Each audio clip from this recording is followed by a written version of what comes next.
আজকে দেখাবো কাঁচা লঙ্কার মুরগি। এটা হচ্ছে প্রথমে আমি কড়াই বসিয়ে দিয়েছি। কড়াই বসিয়ে তার মধ্যে এলাচ, লবঙ্গ, দারচিনি দিয়েছি। এটা হওয়ার পরে আমি পেঁয়াজ সব কেটে রেখেছিলাম, সেই পেঁয়াজটা দিয়ে দিলাম। চিকেনও ধুয়ে চিকেনের মধ্যে নুন, হলুদ, গোলমরিচ গুঁড়ো আর সর্ষের তেল মাখিয়ে রেখেছি। সেটা আমি বেশ কিছুক্ষণ মাখিয়ে রেখেছি, অন্তত আধা ঘন্টার উপরে মাখিয়ে রাখবেন, ১ ঘন্টা হলে ভালো হয়।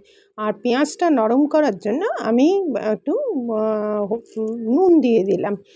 এই কাঁচা লঙ্কার ঝোল অত্যন্ত সুস্বাদু হয়। এর মধ্যে আমি অবশ্য ছানা কাটা জল দিয়েছিলাম। তাই জন্যে এটা হচ্ছে ছানার জল দিয়ে কাঁচা লঙ্কার ঝোল, মুরগির ঝোল। আমি নূপুর, আপনারা দেখছেন smile with Nupur and Tania. Please একটু সাবস্ক্রাইব করে দেবেন, আর বেল আইকনটা টিপতে ভুলবেন না, আর লাইক শেয়ার করে দেবেন।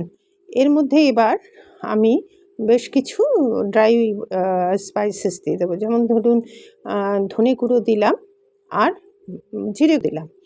আমি অলরেডি গোলমরিচ দিয়ে মাংসটা মেখে রেখেছিলাম, সেই জন্যে এই যে ড্রাই স্পাইসেস দিলাম, আর সাথে একটু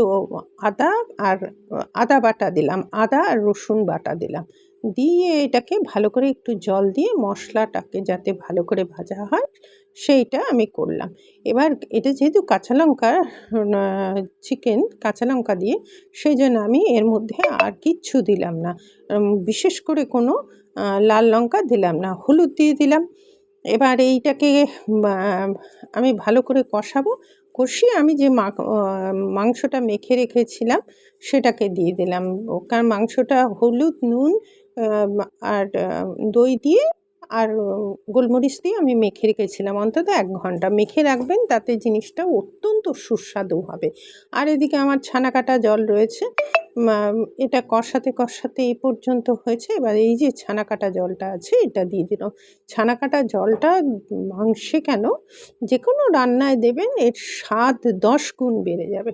অত্যন্ত সুস্বাদু। একটু নুন কম আছে, এটা নুনটা দিয়ে দিলাম। এবার এটা ফুটলে পরে আমি চিকেনটা হলে পরে দেখুন ঢাকনা খুলে দেখলাম চিকেনটা হয়ে গেছে, কিন্তু রঙটা খুব সুন্দর আসছে, কাঁচা লঙ্কার রঙ আসে। হয়ে গেল আমার কাঁচা লঙ্কার চিকেন হয়ে গেল আমার কাঁচা লঙ্কার চিকেন। এবার এতক্ষণ আমার সাথে থাকার জন্য আপনাদের অশেষ ধন্যবাদ।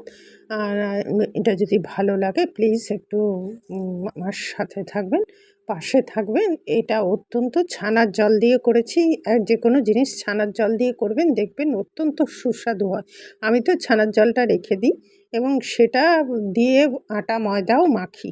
প্রায় সময় ছানার তরকারি করি, ছানার কিছু করি, তখন আমি সেগুলো রেখে দিই। আপনারাও তাই করে দেখবেন। একবারটি আমার অনুরোধ রইল, এই কাঁচা লঙ্কার চিকেন, ছানার জল দিয়ে কাঁচা লঙ্কার চিকেন একবার করে দেখুন, ভীষণ ভালো লাগবে। আজ তাহলে আসি।